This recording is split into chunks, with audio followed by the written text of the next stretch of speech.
Here we go!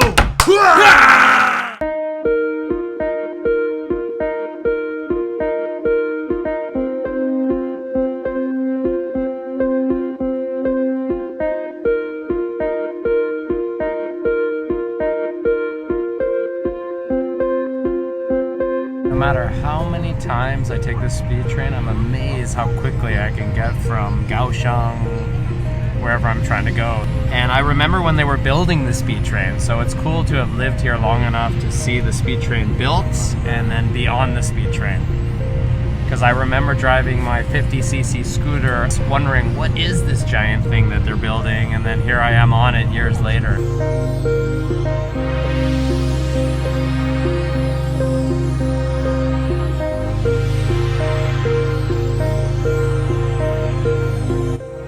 Excited. I am going to go to the Big Buddha in Changhua, and I'm very excited to show this to one of my special viewers who requested that I come to this Buddha in Changhua.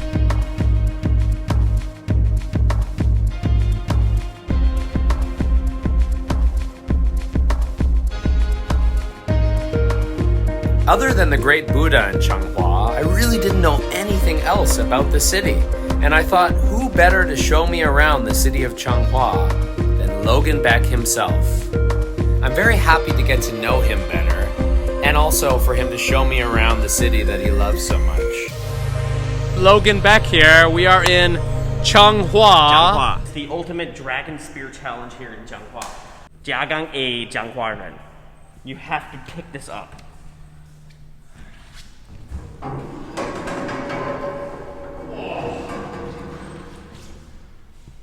The power of me jack. Hello, my mi fan, which is like you're calling your fans. Okay, it's really good. Mi fan is those really thin noodles. Yeah. Well, fan si is fan, so I just changed it to mi fan. Oh, that's clever. Yeah. Well, I might as well get right down to the important questions. Okay, I'm ready. Rice milk. Amazing. I've got a good story on why I like Mijiang so much. Okay. Mainly, obviously for the taste. I love peanuts. Mijiang is full of peanuts in there. Yes. The big reason, though, however, is in America, before I moved here, my nectar of life and happiness was chocolate milk. But if you know, in Taiwan, milk is crazy expensive. So what happened is my mother-in-law, who works at a breakfast restaurant, makes it by hand every single morning. So it was a great replacement for chocolate milk. Do you have one every day? I used to have 4 to 5 a day for about a year straight. I kid you not, 4 to 5 a day. And then I realized too much sugar going in, I need to hold myself back.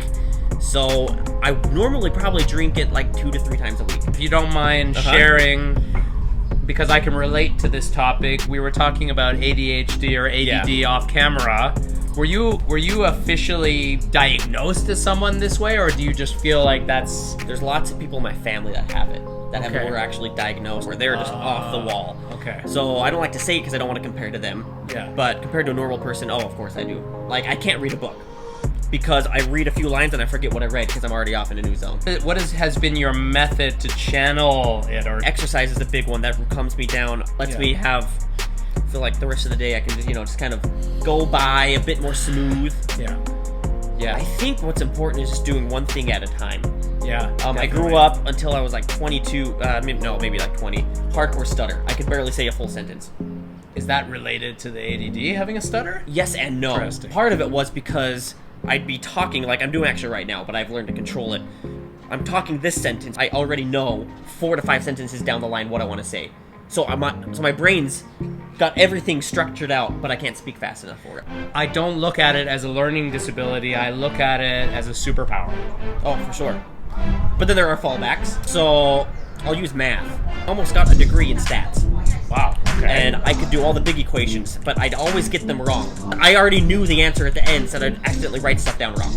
But in the end, my answer would still be right, but all the middle numbers are completely wrong.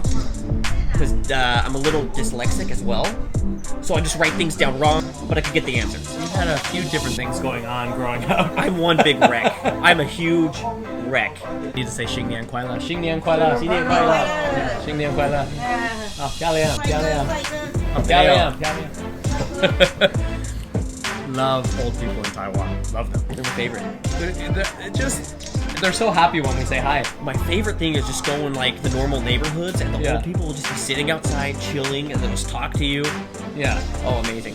What would you do if someone said you have 365 days and you need to do this one thing every day? Do you have one specific thing you'd like to be able to do every day for a year? My initial reaction would be saying a different food every day. Ooh, that would be fun. Yeah. But I feel like I'd rather do something character building. Like, I mean, like, every day do a kind act. Ooh. And film that. But at the same time, people would take it wrong as I'm just using it to promote myself. But obviously, a 365 challenge is more of a challenge for yourself rather than publicizing yourself. I would like to see you or someone making videos of a kind act every day, because I think that would inspire people to do that. Right? Yeah. That's cool. But a food one would be fun too. Yeah. Just a different kind of food every single day. Every day. Oh my god. And Taiwan has endless weird things like mountain rat. The weirdest thing I ate was mountain rat. Oh, those big rats. Yes. Yeah. Do you know Wes Davies? I do. So I was with Wes in where were we? We're in Maolin, which is closer to Kaohsiung. We're in Kaohsiung County, and we were like, "What weird thing can we try here?" And we go on the menu, and it's like wild deer. That doesn't sound so weird. Mountain rat. I'd like to watch that video. It's literally it's a fun video. It's literally you need to watch Wes, because like I'm sure I had some faces, but I got these like slow motion shots of Wes. Like he was just like, you know what, this is not that bad, and then the next shot of him is like, oh. You need to watch this video, yeah. Okay. What's the weirdest food you've ever eaten? Bison balls. Testicles. Exactly. How many of those did you eat? I only had one. I just feel like being a man, having my own set of balls, I just don't feel right eating somebody else's balls. That you need to quote that and then put it on your book, your autobiography. What did it taste like? I don't remember. That was a while ago. They seasoned it. And if you season it and you cook it well, almost anything can be good. Yeah. What's the most difficult challenge you've faced in your life? I mentioned that I had stutters before. Okay. Really bad stutters and stammers. I literally couldn't go a whole sentence without stuttering. Stutter is stammer is wow, you had both of these. both. So I had to teach myself words I can and can't say to avoid running into a stammer. Do you think YouTube has helped you overcome this? Because you're always on camera, speaking to people. It's a part. And Chinese, I ran into the same issue, and I'm still having learned new Chinese words or ways to phrase things to avoid certain Chinese sounds and words. Like, same thing, Ingwen, English, the E, it just kills me. So actually, the other day, I went to go buy a mijiang, and I had to say, bei mijiang, E.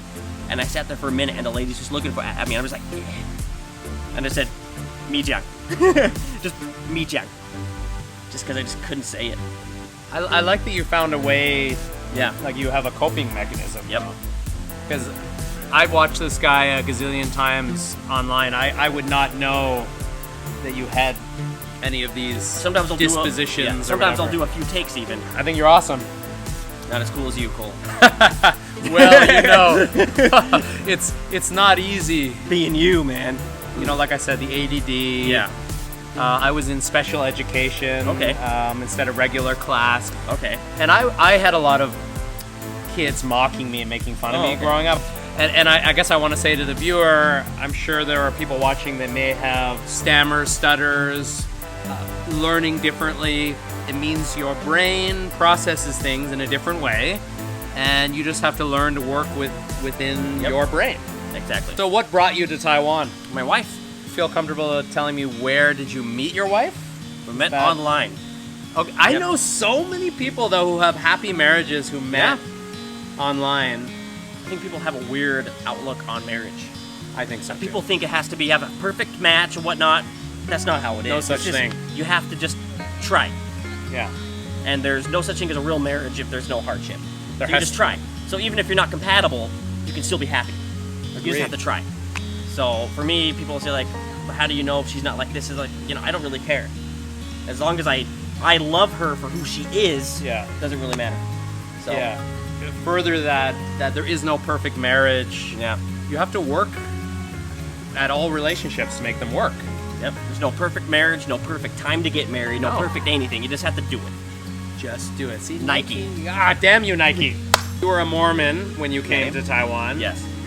They teach you guys fluent Chinese, right? I mean, that's part of, if you're going to come to Asia or come to... Basically, yeah. You need to know Chinese, right? Was it a challenging language for you to learn? Do you have any advice for someone learning Chinese, how to make it easier?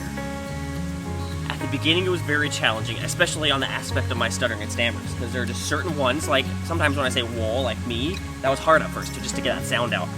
That was a difficult thing, but I think just overall, nothing's hard unless you make it hard. So I like you that. just have to have the right mindset and want to learn it rather than force yourself to learn it. And I think a big part of learning a language isn't actually the language itself, but the culture of the people behind it. Okay. And I think that is a stronger motivation for you to learn it, which then makes the whole process easier, more fun, and just an uplifting experience. Were you always planning on learning the Chinese to come to Taiwan, or was China in the equation at some point, or was it always For a Taiwan? long time, I wanted to go to university in Beijing. Wow. And then I met my wife, and I'm like, nope, let's go to Taiwan now. Do you have a memorable Lunar New Year that you celebrated here in Taiwan? Something This year. Okay. So, did you spend most of the holiday just wife and kids, or Wife, kids, in-laws. and then her family? Yep. Okay, the in-laws. It was a nice time? Wonderful time. Mahjong? No, poker and cards. Ooh. Because I found out with card games, it's just statistics. Oh yeah. And I hadn't ever played it my whole life. Yeah. So the first few days I got creamed, and then after that, it just clicked and it started. Did it help you make back the money that you blew on the Tenfold. scratch and win? Oh, no. Good video, by the way. Yeah, I lost a lot. It was so much nicer watching you experience that than being the one making the video experiencing that. Oh, yeah. I would never suggest anyone do it. No, but Yeah. I was really like hoping you were gonna win like 20,000 back or something. That was a rough day. Why YouTube? Originally, I moved to Taiwan, couldn't work, had lots of camera gear because I did professional photography in America. Lots of just free time. I had nothing really to do, and I wanted to show my family and friends what Taiwan looked like. Okay. So it just kind of started that way. People started watching it, so I added them to the bucket of people who I want to show Taiwan to, and just Did you have any idea that you would get to where you are now? never, no. Truth be told, I don't even want to be famous. I guess you could say that.